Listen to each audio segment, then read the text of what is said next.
Ladies and gentlemen, thank you for standing by, and welcome to the DTE Energy fourth quarter 2020 earnings conference call. At this time, all participants are in a listen-only mode. After the speaker's presentation, there will be a question-and-answer session. To ask a question during the session, you will need to press star one on your telephone. Please be advised that today's conference is being recorded. If you require any further assistance, please press star zero. I would now like to hand the conference over to your first speaker today, Barbara Tuckfield, Director of Investor Relations. Please go ahead. Thank you, and good morning, everyone. Before we get started, I would like to remind everyone to read the Safe Harbor statement on page 2 of the presentation, including the reference to forward-looking statements. Our presentation also includes references to operating earnings, which is a non-GAAP financial measure. Please refer to the reconciliation of GAAP earnings to operating earnings provided in the appendix of today's presentation. With us this morning are Jerry Norcia, President and CEO, David Slater, President and CEO-elect of Midstream, and James Rhode, Senior Vice President and CFO. And now I'll turn it over to Jerry to start the call this morning. Well, thanks, Barb, and good morning, everyone, and thanks for joining us today. I hope everyone is staying healthy and safe. This morning, I will start off by giving you a recap of our 2020 business performance and provide highlights on how we are well-positioned for future growth. Then David Slater will give some details on our midstream business and provide an update on the Spring transaction. Dave Rhode will provide a financial review of the year and wrap things up before we take your questions. So let's start on slide 4.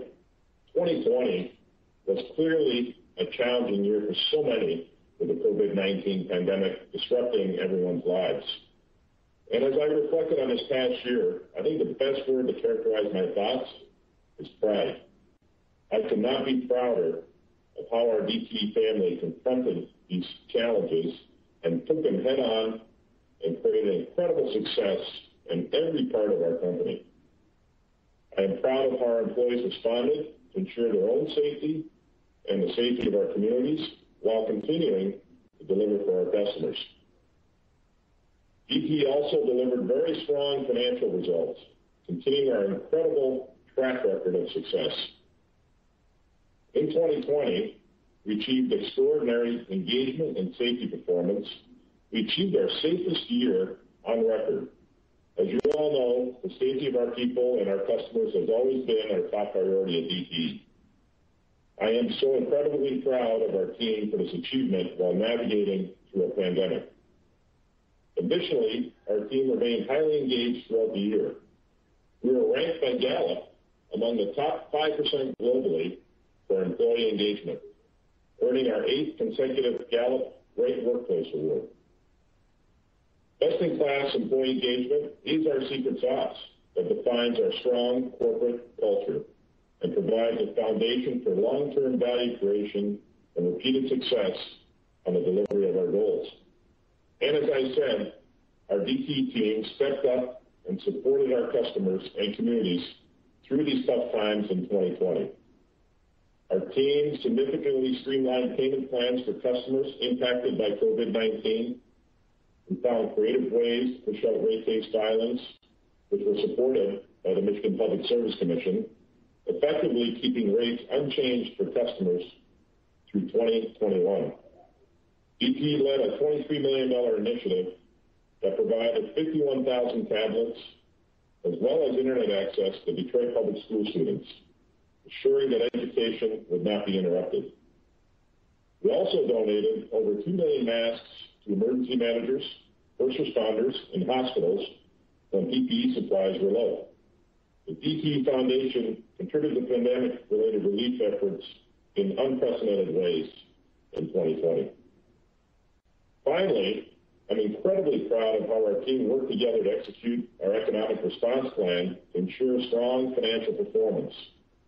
We quickly analyzed how the pandemic could affect our company, customers, and communities, and put a plan in place to minimize the impacts. We then followed through and executed on that plan. Our workforce of over 10,000 employees embraced our culture of continuous improvement and found opportunities to increase efficiency across all of our businesses. This work led to a successful year in 2020 and set DTE up well for the future. I want to congratulate all of our DTE family who delivered one of the best years on many fronts since I have been with the company. I will discuss our 2020 accomplishments on the next slide. As I mentioned, the success of 2020 was fueled by the execution of our economic response plan, which led to really strong earnings. 2020 was also a year of very strong cash flows for DTE, and we were able to use some of that strength to increase investment in our operations, positioning us nicely for 2021. Our 2020 operating EPS of $7.19 represents 14% growth over DTE's 2019 operating EPS. This is nearly 9% higher than our original 2020 guidance midpoint. 2020 was the 12th consecutive year we exceeded our original guidance midpoint. This success demonstrates our team's commitment to delivering results and continuous improvement. We also increased our dividend 7% for 2021, marking the 12th consecutive year of a dividend increase. In addition to solid financials, DTE achieved many regulatory and operational successes in 2020. DTE Electric received approval for an innovative one-time voluntary refund to customers for unexpected COVID-19 related sales. This will help maintain our customer affordability and positions DTE Electric to further defer its next rate case filing. We will continue to work on innovative ways to delay rate cases. DTE Gas reached a constructive rate case settlement, which was approved by the MPSC in August. As a result, both utilities achieved regulatory certainty in 2020 that allows us to keep base rates steady for customers through 2021. We are very proud of these accomplishments as we continue our commitment to provide reliable, affordable energy to our customers. I will go into more detail on the 2020 achievements for our utilities in a few minutes. Our non-utility businesses also achieved operational successes in 2020. DTE Midstream placed the LEAP pipeline in service ahead of schedule and under budget and began delivering for our customers. Not a small feat in today's environment. At P&I, we continue to focus on the development of RNG and cogeneration projects to backfill the sunsetting REF business. In 2020, we operationalized our Wisconsin RNG project and Ford Central Energy Plant, and also finalized an additional cogeneration project. This continues our cadence of new project completion, accompanied by a strong pipeline for future growth. Turning to slide 6, I'll discuss how DTE is positioned for future success. Overall, our achievements in 2020 have set us up well for continued success in 2021. Our 2021 operating EPS guidance midpoint of $7.07 provides 7% growth over 2020 original guidance. The vast majority of our growth comes from our utility businesses. At DTE Electric, we are investing heavily in the modernization of the grid and cleaner generation. At DTE Gas, to continue our main renewal work as well as infrastructure improvements. We continue our steady growth in our non-utility businesses through strategic and sustainable investments. As you know, we are executing the spin of our midstream business this year. David Slater will give you more details, but let me just say that the transaction is progressing as planned, and we are on track for completion mid-year. This separation positions DTE as a predominantly pure-play utility and establishes midstream as an independent C-Corp gas midstream company. We truly believe this transaction unlocks significant value for investors of both companies. We are reaffirming our 5 to 7% long-term operating EPS growth for DTE from our 2020 original guidance midpoint that will continue to provide an attractive and growing dividend to investors. DTE has a long track record of delivering premium shareholder returns, consistently beating the S&P 500 Utilities Index and we plan to continue delivering for our investors. As I said, we have exceeded the midpoint of our operating EPS guidance for 12 straight years, and early in this year, we feel we are well positioned to continue that streak in 2021.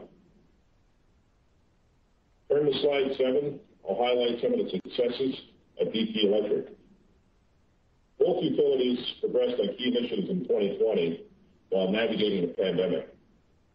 For DTE Electric, that has included clean energy investments as well as investments to accelerate the modernization of our electric grid.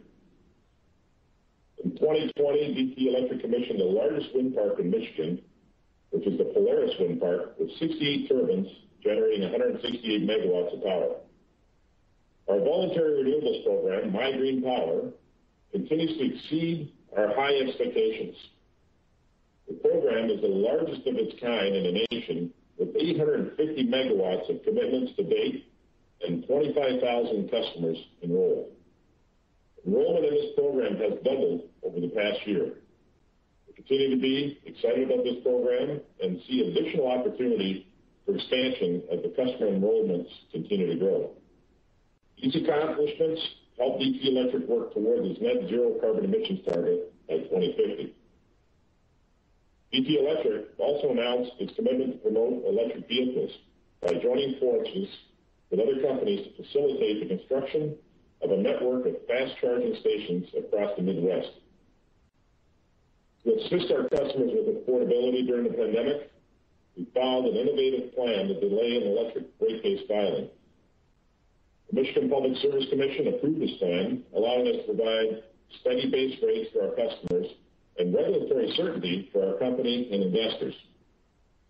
The Commission also approved a one-time customer refund for unexpected load increases from additional residential usage from customers working from home due to COVID-19. This allows us to defer our next rate case even further and keep customer rates steady longer. Looking forward, the future is bright for DTE Electric. At the EEI conference, we rolled forward our 5-year capital plan, which included a 17% increase in capital at the electric company compared to our prior plan. These investments will focus on cleaner energy as well as infrastructure investments for reliability and growth. We're also upgrading substations for current and future load growth and addressing aging infrastructure to position the grid for the future. Through the implementation of this plan, DTE Electric is targeting 7 to 8% long-term operating earnings growth. Moving to slide 8, I'll describe the successes of DTE Gas. DTE Gas progressed on key initiatives in 2020 and is well positioned for future growth. We announced an innovative program to achieve net zero greenhouse gas emissions by 2050. This program is the first of its kind and incorporates emission reduction opportunities for suppliers and customers. Recently, we also announced a voluntary program for customers to purchase carbon offsets and renewable natural gas to offset 25 to 100% of the average home's gas use emissions. We progressed on a major transmission renewal project in northern Michigan. This project includes the installation of new pipeline and facility modification work to provide redundancy and mitigate customer outages. We have completed the first of 3 phases for this project, with the second phase scheduled to begin in June. DTE Gas also continued main renewal upgrades and operational improvements in 2020, including completing 206 main renewal miles despite a pause in work during the height of the pandemic in the spring. Finally, DTE Gas achieved a rate case settlement in August that supports investment plans and provides regulatory certainty through 2021. The current capital plan for DTE Gas includes additional opportunities that could potentially be included as we continue to find ways to create headroom and affordability with continuous improvement. Our 5-year investment plan at DTE Gas focuses on main renewal, pipeline and transmission integrity, and enhanced technology. Upgrading our system and replacing aging infrastructure continues our path of reducing costs and improving customer satisfaction.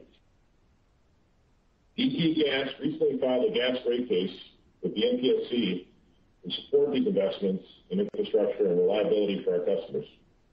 With our usual 10-month rate case cycle, new rates will be effective in 2022.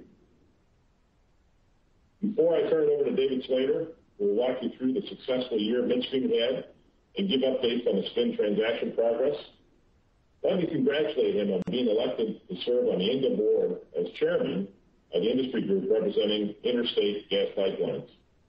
David, over to you. Thanks, Jerry, for the kind words. The next year will be a defining period for our industry, and I look forward to ensuring that policymakers and regulators understand the importance of natural gas in a lower carbon future. I'll start on slide 9.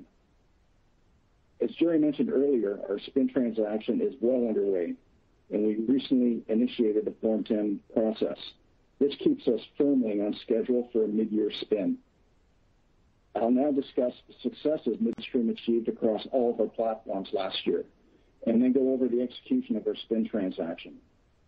We placed LEAP in service last summer ahead of schedule and under budget. It is a 155-mile, 36-inch pipeline that extends our gathering system to the Gulf Coast interstate systems and LNG export markets. This asset is a great addition to our portfolio. We delivered strong financial results this year across all of our platforms, producing strong adjusted EBITDA of $713 million, which was above plan. We also executed a 3-year contract on Nexus with our Ohio utility, and we continue to see strong interest in Nexus capacity. Overall, the portfolio continues to be well contracted. Our major customers are in solid positions, connected to premium markets, and have minimal near-term debt maturities. I also wanted to mention that Midstream recently announced a net zero emissions target by 2050, making us one of the first companies in the midstream sector to announce such a goal. We intend to use every tool available to reach our sustainability targets and believe this will evolve to become a significant opportunity over time for Midstream. With the position of our assets and the strength of our counterparties and contracts, the Midstream company has highly visible cash flows and a stable long-term outlook. We remain focused on disciplined capital deployment to fuel our growth and are supported by a flexible, well-capitalized balance sheet. The creation of an independent Midstream C-Corp will provide the opportunity to leverage these positive attributes to further advance the company and create value. Now let's turn to slide 10. The Midstream business has been transformed over the last decade, and the solid, steady strategic transformation has positioned Midstream to become the industry leader it is today. We felt that naming the company DTE Midstream will allow us to build on DTE's legacy of success as we progress on our new journey. As I said earlier, the spin is well underway with the expected completion by mid-year. We began the SEC Form 10 initial registration process earlier this month. We will be meeting with the rating agencies and initiating a debt raise in the second quarter. Throughout this process, we will be hosting events with analysts and investors and are planning to hold a roadshow in June. I am feeling very optimistic about our leadership team. As we mentioned on the last earnings call, Bob Skaggs will be the executive chairman of the board. I am pleased to announce that Jeff Jewell, who is currently Vice President, Treasurer, and Chief Risk Officer of DTE Energy, will become the CFO of DT Midstream. I have worked with Jeff for years, and I can tell you that both Bob and I are delighted to have him join our leadership team. He is a highly qualified expert and has a solid track record of delivering results. I am confident that Midstream is well positioned for the future. Our seasoned leadership team, proven track record of success, and our unique set of assets will allow us to deliver strong financial results year after year. 2021 will continue this track record with a targeted EBITDA range of $710 to $750 million, and a strong capital structure with an initial 4 times debt to EBITDA ratio and a 2 times dividend coverage ratio that will provide financial flexibility. The portfolio generates significant cash flow and is well positioned to create value for investors. The spin will provide midstream strategic opportunities and optionality to continue this record of success. And I'm looking forward to talking to many of you between now and the spin completion. Now I'll turn it over to Dave Rue to discuss DTE's financial performance. Thanks, David, and good morning, everyone. 2020 was a year that brought its share of opportunities and challenges, and the hard work of our employees allowed for us to continue to deliver for our stakeholders, including delivering strong operational and financial results while providing great service for our customers. As Jerry mentioned, we executed on our economic response plan to offset the impacts of the pandemic and the warm winter weather. With our quick action and the incredible performance from the whole team, we were able to achieve solid financial performance across all of our business units. Let me start on slide 11 to review our year-end financial results. Total operating earnings for the year were $1.4 billion. This translates into $7.19 per share for the year. You can find a detailed breakdown of EPS by segment, including our reconciliation to GAAP reported earnings in the appendix. I'll start the review at the top of the page with our utilities. DTE Electric earnings were $813 million for the year.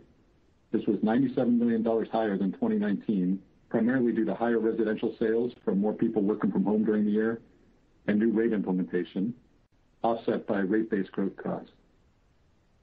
Moving on to DTE Gas, operating earnings were $196 million, $15 million higher than last year.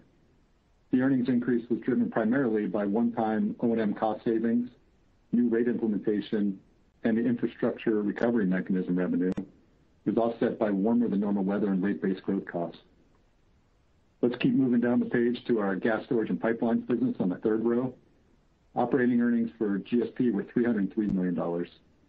This was $90 million higher than last year, with strong performance at each of our platforms, and driven primarily by a full year of Blue Union earnings and placing the LEAP pipeline in service last summer. On the next row, you can see our power and industrial business segment operating earnings were $150 million. This is a $17 million increase from 2019 due to new industrial energy services and RNG projects, offset by steel-related sales.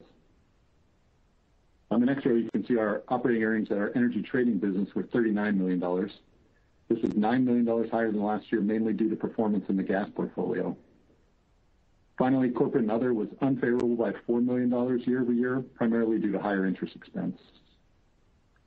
Overall, DTE earned $7.19 per share in 2020, which is 89 cents per share higher than 2019. Let's move to slide 12. As Jerry mentioned, we are reaffirming our 2021 operating earnings guidance. We would like to remind you that this guidance does not reflect the strategic separation impacts, and any post-transaction guidance will be provided later in the process as we approach the spin date. Our 2021 operating EPS guidance range is $6.88 to $7.26 per share.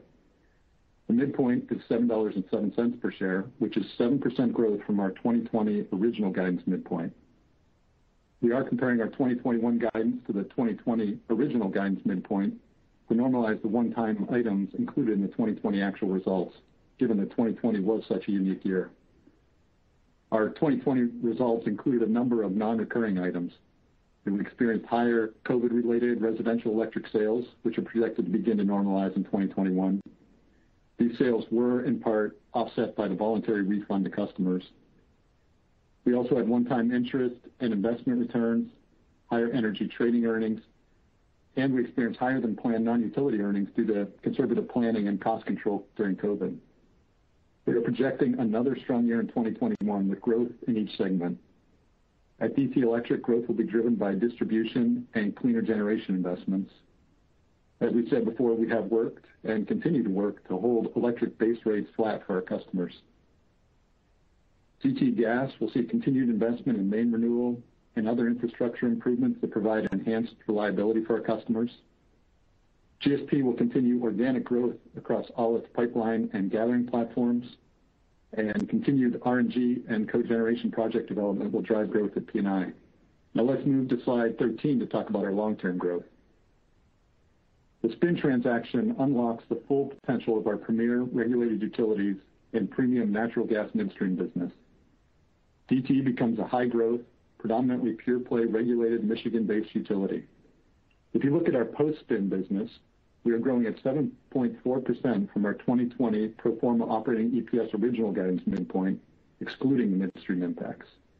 In addition, we are maintaining our 5 to 7% operating EPS growth through 2025 from the 2020 original guidance, despite significant milestones during that time, which includes the conversion of $1.3 billion of mandatory equity units in 2022 and the sunsetting of the REF business at the end of this year. Over 90% of our operating earnings will come from our two utilities, which will deliver operating earnings growth in the early years of the plan that are higher than their average operating earnings growth over the 5 years. Overall, we feel optimistic about our outlook and our operational and financial performance. Let's turn to slide 14 to briefly discuss our balance sheet and equity issuance plan. We continue to focus on maintaining strong cash flows and solid balance sheet metrics. Due to the strong cash flows in 2020, DTE is targeting the low end of our planned equity issuances in 2021 and continues to have minimal equity needs in our plan beyond the convertible equity units in 2022. We are maintaining our focus on our leverage and cash flow metrics. As we mentioned before, the spin transaction will be credit enhancing, allowing us to lower our FFO to debt target from 18% to approximately 16% while maintaining a solid credit position. We continue to focus on top-tier cash management as we took fast action to ensure strong liquidity at the onset of the pandemic that resulted in having $3.1 billion of available liquidity at the end of last year. Now I'll wrap up the call, and then we can open it up for Q&A. As we have demonstrated today, DTE had a very strong year in 2020, and clearly this is a result of the incredibly hard work of every member of our DTE family. Throughout a year impacted so greatly by the pandemic, we were able to continue to deliver clean, safe, reliable, and affordable energy to our customers. The DTE team achieved remarkable engagement and safety performance. We also were able to assist our customers and communities during the pandemic in unprecedented ways. Our DTE team delivered our 12th consecutive year of exceeding our original guidance midpoint, while also increasing our dividend and positioning DTE for success in 2021 and into the future. With that, I thank you for joining us today, and we can open up the line for questions.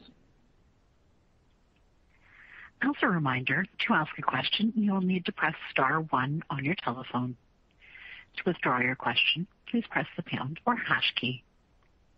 Your first question this morning comes from Michael Weinstein from Credit Suisse. Please go ahead. Hi, good morning, guys. Good morning, Michael. Hey, maybe you could go through some of the highest priorities you're going to have with the electric filing as it comes up eventually, and what will be the focus of that rate filing? Sure. The primary focus will be, our capital investment plan, continuing to build out, modernize our electric grid. So our investments in the wires business will be front and center in that filing, along with continued investment in clean generation and of course, typical capital investments to maintain the system in good working order. So those would be the key priorities. Right. And, along those same lines, as you maintain the 5 to 7% growth target going forward, where do you think that most of that backfill will come from the elimination of the GT&S segment, considering that was a pretty high growth segment contributing? Yeah, I think as we've shown in our growth plans at EEI, we have a very large backlog of capital infrastructure that needs to be deployed both in our electric business and gas business. And then our P&I segment is obviously focused on renewable natural gas and cogeneration that will drive a nice growth profile there. So overall, based on a large inventory of capital that we need to deploy on behalf of our customers, we see a very good, strong growth rate for DTE post-spin of 5 to 7% EPS growth. Right, and the low end of equity needs, is that through the entire plan or just the early, did I hear that right, just the first year of the plan? So Dave Ruud, do you want to take that? Yeah. Sure. Yeah, over the 3-year period, you see the $1.3 billion of converts come in 2022. But besides that, we do think we'll be at the low end of our equity plan during that period. For the entire period, right? Yeah, the entire 3 years. Okay. Is that driven just by better results, more cash flow? Yeah, we had really strong cash flow in 2020 that positioned us even better. It's not a reflection of a rating agency, more laxness, I guess, in your credit rating targets. Well, you can also see that we have it on one of the slides that we were targeting a 18% FFO to debt prior to the spin, but we have talked to the rating agencies, and this spin will be credit enhancing for the company, and so we are able to reposition that 18% to a 16% FFO to debt, and still be in a consistent place on our ratings and our positions there. Is that a driver of being at the low end, though, of equity needs, or is it mostly just about having more cash flow than you expect? When we talked to EEI, this was part of how we were able to be at the lower end of our equity needs, or to lower equity needs. And now this additional cash pushes us down to the lower end of that. Even lower. That's right. Got it. Okay. All right. That's all I've got. Thank you. Thank you. Your next question comes from Jeremy Tonet from J.P. Morgan. Please go ahead. Hi, good morning. Good morning. Hello. Just want to start off on the midstream side, if I could here, and just wanted to see if, the frigid temperatures that have been coming through the nation, if that kind of impacts some of your operations there as far as flows that you might be, seeing, or even if, I guess, maybe higher gas prices might influence producer activity. Just trying to think through the different ramifications of what we've seen this past week. So I'll start by saying that our assets operated quite well across all of our platforms. Some of our customers in our southern platform had issues, but perhaps I'll let David Slater describe that in a little more detail. Sure. Thanks, Jeremy, for the question, and that's very topical, given it's on the news every night. So yeah, first off, our midstream assets performed really well. I'm proud of the operating team in the field. They saw that weather coming in and started to take actions in advance of that to make sure our system operated reliably. So it has. We have seen from a customer producer perspective well freeze-offs, and it's really driven by an extended period of very frigid weather in the Louisiana, Texas area, and that over time does affect production. That said, it looks like the weather's breaking today and tomorrow. We expect that those volumes will come back online over the weekend and into the beginning of next week. So there has been a short-term production reduction that occurred, but it's going to be bouncing back fairly quickly. Got it. That's helpful. And then just thinking about the volatility in the markets there, wondering if that could create opportunities on the energy trading side that could benefit you in the first quarter? Well, I'll say this, that, at our energy trading operations, we've got very small positions, and typically we're long. So we have seen some favorability that will roll through the energy trading business for sure. Got it. That's helpful. Thanks. And just for midstream, as we think about the shape of earnings across the year, you talk about growth in that business, and just wondering, do you see kind of a ramp across the year here, or any other color you can provide as far as, just the shape of midstream earnings across the year as you see it now? David, do you want to take that? Sure, I can take that. I think it should be fairly steady across the year, Jeremy. I don't see any significant lumpiness over the year, so it should be fairly steady. Got it. Maybe a last one on midstream, if I could here, and I'm not sure if you're in a position to discuss it much at this point, but just when you think about your midstream business and you think about, what other publicly traded comps out there, are you able to kind of provide any thoughts on how you think your business compares versus others, what you think is the closest comps? David? Yeah, Jeremy, when we've talked about this in the past, the two that I reference would be Equitrans and Williams. Equitrans is similar size. They're focused in the Appalachia. We are more diversified than they are. but in terms of size and portfolio composition, we're similar to them. And then Williams, they're larger than we are, but again, in terms of focus primarily on gas and the portfolio composition. So those are the two that we kind of point to as proxies.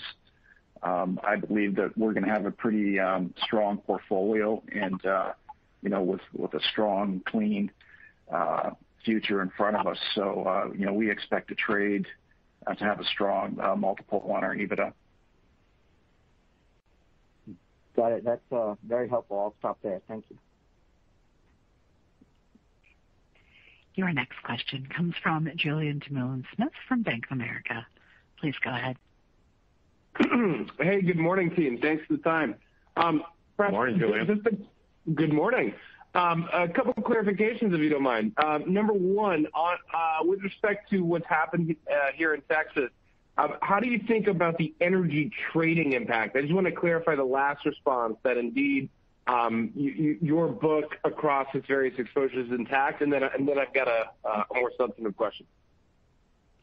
So at the highest level, Julian, as I mentioned, we have small positions, but we find ourselves typically long in those positions. So the impact on commodity prices has actually provided favorable trends for our trading business, certainly in the last several days. Okay, excellent. Sorry, I just wanted to clarify about trading specifically. Then separately, if I can, obviously just very successful 2020. How do you think about taking some of those tailwinds and putting them into 21 here? I get that there are a number of one-time items, including cost savings in 20, but how do you think about that moving forward in 21 here as it goes? And then if you can speak to it as well, I just noticed the cash flow steps down, probably again off of some one-time items into 21, if you can speak to that a little bit. So, Julian, I would say that 2020 positioned us extremely well for 2021. As the year begins and progresses here, we are seeing, favorability and also likely trending towards the higher end or beyond the midpoint of our guidance, but still inside our guidance. So I feel very positive about the year as it's starting to progress, but we'll speak more about that as the quarters progress here, but feeling really strong about how 2021 is shaping up. Dave Ruud, do you want to add some thoughts on the cash flows or earnings for this year? Yeah, sure. You're exactly right, Julian. 2020 was a really good year for cash for us, primarily driven by strong performance in the business, but we also did have some one-time impacts from, particularly from the CARES Act, which gave us some really good favorability. So 21 cash is lower than 2020 as we adjust for those one-time things that won't repeat, but it's still we'd be a good solid cash year for 2021 too. Excellent, guys. Thank you very much. All right. Thanks. Your next question comes from Jonathan Arnold from Vertical Research Partners. Please go ahead. Yeah, good morning, guys. Morning. Just back on equity just for a second. Isn't the low end of the range excluding the unit zero? Maybe I'm being slow on that. I just want to. Yeah, the low end. Yeah, the low end there is zero, and we're just in case there are some internal equity issuances or something, we're just saying near the low end, but we don't see a need for much equity issuance at all beyond the converts over the next 3 years. Yeah, that's what I was hearing, but I just wanted to clarify that. And thank you.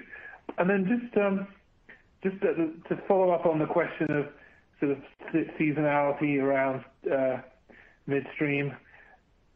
Yeah, it looked like the fourth quarter sort of stepped back to the $72 million range, which is kind of where it was in Q1 and Q2, and then just had this really big third quarter, over 100. I mean, are we saying that was an anomaly in 2020 and we should just have much more of, because your guidance would seem to point to sort of 75-ish each quarter if it occurs ratably. So I just wanted to maybe get reminded what happened in Q3. David Slater? Yeah, I'm just thinking out loud here on Q3. There may have been a few one-time items that rolled through the portfolio in Q3. But again, I think as I look forward, I don't see any large bumps quarter by quarter right now. Okay. So I think a ratable view is probably appropriate. Good enough. And then just one final thing on your corporate segment numbers in the fourth quarter. Yeah, it looked like they came in a good bit better than guidance for the year. What was going on there? Did you have some conservatism, or was there some one-timers, or just maybe a little more color? Dave? Yep, you nailed it there. When we did our revised guidance on the third quarter call, we did still have some conservatism in there to protect ourselves from any other variability that would come up. And then as things played out, we did see some upside as well from one-time interest expense, interest income, and some investment returns that caused that to go higher. Okay. Can you quantify what those one-timers might have been? There was like some interest expense was down there. They're all kind of not small. None are really big, but when they add them together, they kind of give us that increase. So it was interest expense down. There was some interest income, again, related to the CARES Act that came through. And then we had some investment returns that were slightly up also. So there's kind of three together that came in. Great. Thank you. And if I may just, Jerry, more sort of big picture, is there, could you potentially look at accelerating your 2050 net zero for the electric side? And if so, how would you go about it? Is that something you're starting to think about? We are thinking about it, Jonathan. We are running many scenarios right now internally to understand, is there an opportunity to accelerate our retirement schedule for our coal assets? As you know, we still have a very large coal operation. And currently, we're forecasted to retire our Bell River Power Plant, which is about 1,200 megawatts in 2030. So we're looking at ways to accelerate that, which is our first retirement, that's in our lens this decade. And then our Monroe Power Plant, which is a very large coal facility, almost 3,000 megawatts. We're looking at ways to potentially accelerate the retirement of that up from 2040. So much more to come on that, but we are deep into that analysis right now, and we're required to file an IRP in 2023, and we will detail all of that then. Okay, so you think there might be some sort of interim updates along the way, so it's kind of a long way out? Yes, there'll be interim updates along the way. We expect that. Okay. Thank you for your time. Thank you. Your next question comes from Durgesh Chopra from Evercore ISI. Please go ahead. Hey, team. Good morning. Just morning. One question from me. Good morning. Everything else you guys have answered. Maybe just give us any color to the extent that you can as to what to expect when you start doing these roadshows. Like, should we expect for the midstream business, should we expect a sort of a 5-year look, or just in terms of how many years worth of projections? And part two of that question, how should we think about dividends? You're saying the post-spin off, the dividends are going to be higher than pre-spin. That sort of suggests a materially higher growth rate versus the peers on the midstream business, right? Am I thinking about that the right way? David, do you want to take that? Yeah, I'll take it, and Dave Ruud, you can fill in. So maybe I'll start with the roadshow and what to expect on the roadshow. So that'll be the opportunity for DTE Midstream to provide guidance basically for the first time as a standalone company. So as we work through the debt raise and sort of lock down a lot of variables, then I think we'll be in a position to provide more clarity and color. Our goal is to provide best-in-class guidance in the midstream space. As you know, the midstream space what's normal there is different than what's normal in the utility space. So our goal will be to provide as much visibility into the company and really be distinctive in that regard. In terms of some of the details around the dividend, we're publicly communicating we'll have a 2x dividend coverage ratio. We've not provided the exact number on the dividend, and again, you should expect that in the roadshow. But Dave Root, I don't know if you wanted to add any more color to the dividend question. Yeah, I can explain why that looks higher in 2022 than it would have been together in 21. So the goal for each company is to have a dividend that's consistent with the best peers that we have in that industry. And so for DTE, we'll have a dividend consistent with the highest performing peers and consistent with where we've been, and a payout ratio that's around 60%. And then midstream, as David mentioned, will have a dividend that's set to a dividend coverage ratio of approximately 2x the distributable cash flow. When you put those together, it does result in a higher dividend, and it's really a result of that 2x distributable cash flow equating to what would have been a higher payout ratio. So that's what makes 2022 look higher than what it would have been otherwise had the companies been together. Understood. Thanks for that color, guys. Appreciate it. Your next question comes from Steve Fleishman from Wolfe Research. Please go ahead. Hey, good morning. Thanks for all the updates. Morning, Steve. Good morning, Jerry. So I was actually interested, question, I guess, for Dave, just on both the net zero target for midstream and also as incoming head of INGA. Just could you maybe give more of your high-level view of how natural gas fits in decarbonization and energy transition? You don't have to go that long, but just high level. Thank you. Sure. Thanks, Steve. Yeah, that's a very good question and topical in the country right now. So first off, in January, we announced a net zero by 2050 target for the midstream business with a milestone of getting 30% of the way there by the end of this decade. So there'll be lots of actions that we'll take around that, but I'd say at the very highest level, Steve, there is a significant opportunity to decarbonize the energy infrastructure that carries natural gas. Just to frame it up, it carries about a third of the energy we consume every day in North America. So it's a massive energy distribution system. And just as DTE has successfully decarbonized and is on a pathway to decarbonize the electric grid, I believe the same opportunity exists for the natural gas energy distribution system. So that I expect that over time that's going to take capital investments and creating the policy framework to enable those capital investments I think is important. So I'm kind of pivoting now to the INGA conversation. And at INGA, I announced 2 weeks ago a statement on behalf of the industry that the industry is committed to a net zero aspiration by 2050. So there's definitely a desire to move in this direction amongst all the industry participants and work closely with the new administration and just societal requirements to move to a lower carbon footprint.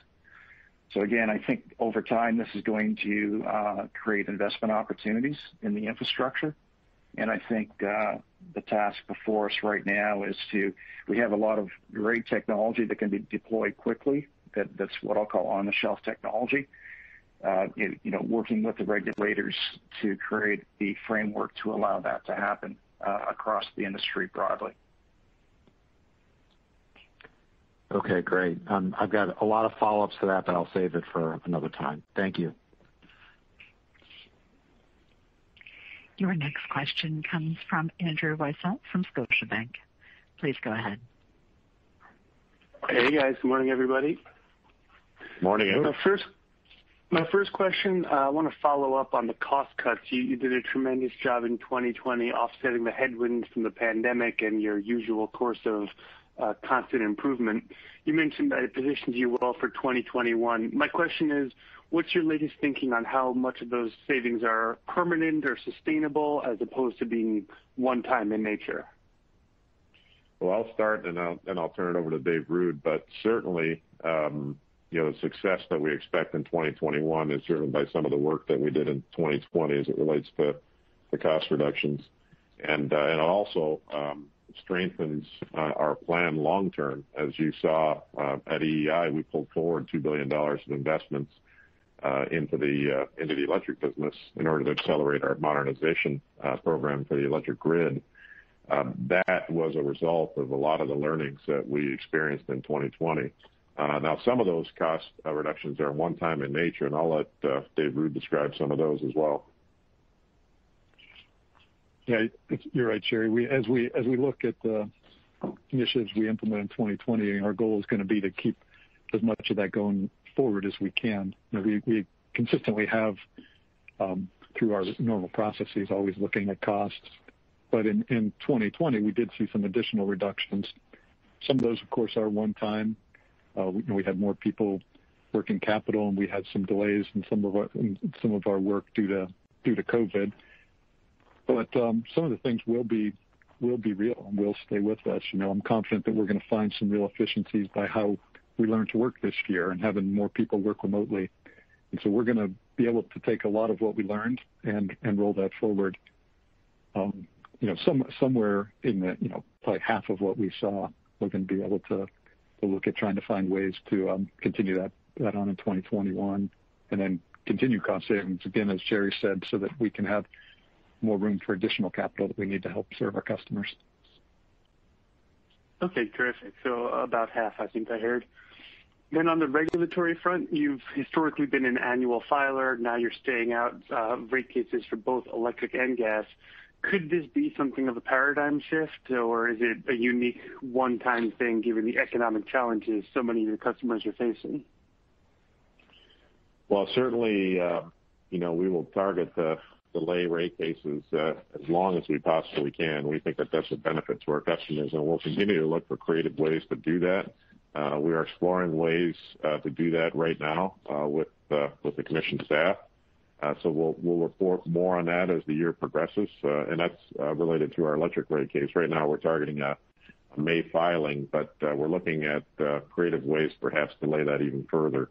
So more to come on that, but always working on ways to reduce the impact of our investments on our customers. Great. One last one, a bit of a curveball here. I'm well aware that auto isn't a huge exposure for you in terms of volume or margin, but with all the headlines around chip shortages impacting manufacturing for the automakers and their supply chain, are you seeing any disruptions or reduced operations from those customers? We've not seen anything that's impactful to our earnings this year or our guidance this year. But Dave Ruud, any further thoughts on that? No, I agree, Jerry. At this point, we haven't seen the impacts. Our industrial load outside of a few key customers has come back really well from where it was at the low points in the pandemic, and so we have not seen those impacts yet. Okay, terrific. Thank you very much. Your next question comes from Sophie Karp from KeyBanc. Please go ahead.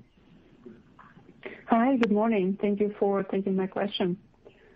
I have two questions for you guys. First, just can you discuss if we might see some creative approaches to your gas rate case, like mitigation measures similar to what you had done recently in the electric, or should we expect the gas case to be fairly straightforward? Yeah, at this point in time, we expect our gas rate case to be pretty straightforward. It's really about our main replacement program and our meter move-out program, so it's really all about infrastructure renewal. So we expect it to be pretty straightforward. Got it. Thank you. And secondly, a little bit of a high-level question. With the situation in Texas, right, and the failure of basically electric heating, right, when the electricity electric grid failed or generators failed and people couldn't heat their homes. Do you see that dynamic kind of affecting the conversation around building electrification and sort of the gas utilities and their roles in the infrastructure mix moving forward? Well, certainly, I expect the conversation to be around making sure that there's enough base load generation and a well-functioning capacity market in certain deregulated markets. What I will say about Michigan is that we're a highly regulated market here, and such that you can allow for good planning, good long-term planning, and making sure that we have reliable sources of generation. So I feel really good about our position in Michigan. I think in deregulated states, there'll probably be a pretty robust conversation about the suitability of capacity markets. Thank you. Your next question comes from Anthony Crowdell from Mizuho. Please go ahead. Hey, good morning, Jerry. Good morning, Dave. Good morning, Anthony. Hi, Anthony. Hey, Jeff, congratulations on the new position also. Well deserved. I guess my first question maybe follows a little off of some of the previous questions. I guess it's related to your gas utility. And I don't know if Michigan has experienced the volatility in natural gas prices that other parts of the Midwest have, but I just want to know if with that volatility or if you've experienced it, how does it impact customer bills? I mean, is there a chance customer bills could really ramp up because of the high cost of gas, or is just DTE have storage, or does that kind of sit on your balance sheet and defer it for a future rate case? And then I have a follow-up. Sure. Great question, Anthony. So first I'll say that the volatility in Michigan was much more muted than it was in the rest of the country. So that's one. Two, our gas utility, when it enters the winter, is usually 95% fixed already in terms of price. And then for the prompt year, it's about 50%. And then the third year, 25%. So we have a good hedging program, if you will, for commodity prices. So this volatility, even though it was muted in Michigan, will have, I would say, negligible impacts on our customers. Great. And I guess the follow-up is a little off of Sophie's question earlier. Just, I think we've talked about natural gas as maybe a bridge fuel, or we've used different things to describe it. We talked about maybe cold weather, LDCs get treated differently. But I guess that's all through the investing community. I'm just curious, when you talk to regulators or policymakers in your state, do they share the same view as it, or how do they view gas, I guess? I'll leave it at that. Well, I'll say this. When we speak to legislators and regulators in the state of Michigan, they view gas as fundamental to our energy future and to our current status. It was minus 5 degrees here in Detroit a couple of days ago, and I got to tell you, when it's minus 5 degrees, I think there's a very strong appreciation for our ability to deliver natural gas to homes and businesses to make sure that they stay warm and comfortable. So in cold climates, natural gas is highly valued by our customers and by our legislators and by our regulators. Great. Thanks so much. Looking forward to catching a Wings game with you guys. Thank you. Look forward to it as well. Your next question comes from David Fishman from Goldman Sachs. Please go ahead. Hey, good morning. Morning. Just a question on RNG here. I think the call's been pretty thorough so far, but I was just wondering on your guys' perspective on how you've seen the economics kind of evolve for RNG over the past couple of years. We've seen a range of kind of companies start to announce similar projects, especially as the LCFS market has tightened. So I was just wondering if competition could start to impact returns, or if just overall demand for low carbon technology likely outweighs this over time. So, David, we're still seeing a strong pipeline of growth opportunities, and I have not seen our unlevered IRRs being impacted by new entrants. We're still able to originate and find really strong returning RNG projects, and I would say the simple cash feedbacks are still in the order of 3 to 5 years. Okay. Thank you. And then just also thinking about what's in your guidance, both on the 5-year and kind of the 1-year basis when you think about P&I. It tends to, well, I guess similar to most of your businesses, ends up being a little bit conservative. But I'm just wondering how you kind of guide around kind of the LCFS and the RFS kind of prices. Do you take more of a conservative approach, or is it kind of where they currently trade? Well, we're seeing the LCFS has been a very stable market and, well defined by the California regulators, and they continue to advance, interest and requirements in that space to make that market very attractive.